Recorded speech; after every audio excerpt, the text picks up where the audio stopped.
Child criminal exploitation, or CCE, is a serious issue that's been called the deadliest threat to our nation. But what exactly is CCE?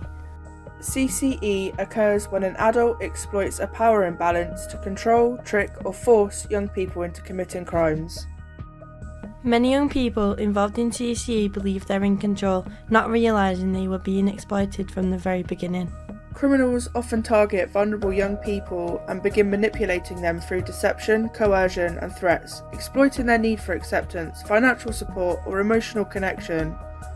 In 2023, the University of Sheffield brought together co-researchers with personal experience in CCE and the child social care system to speak to care leavers who had been victim of CCE.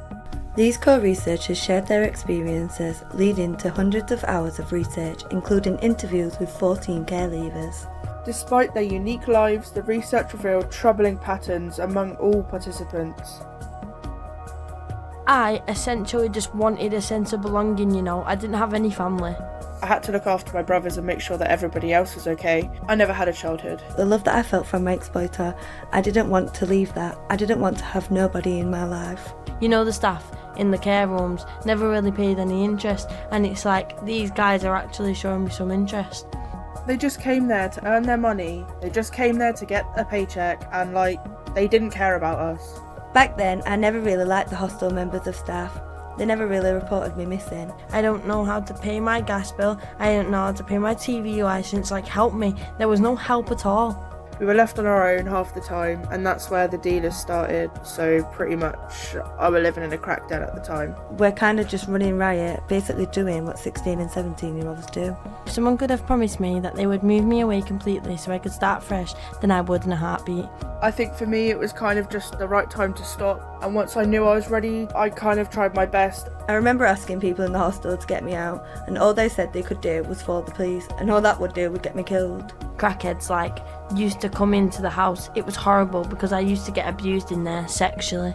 We need you to take these drugs, we need you to collect the money, we need you to pick up the money off the guys that you've slept with, then we'll come pick you up in a taxi at 3-4 in the morning, give us the money and we'll bung you 20 quid. At the end of it, I wasn't having to sleep with people, but if I did something wrong, then I'd still be raped.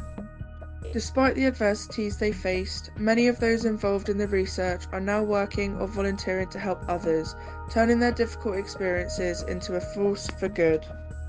Having the courage and strength to break free from exploitation is never easy, and thousands of children are still being exploited every day. And without change, countless more will fall victim to CCE in the future. So, what can we do to improve the situation? Here are 5 key recommendations. Long-term trusted relationships. Ensure all children in care can develop these relationships to help them feel valued. Better transition support. Prepare and support those leaving care more effectively. Value lived experiences. Employ those with personal experience in CCE to support others. Better training.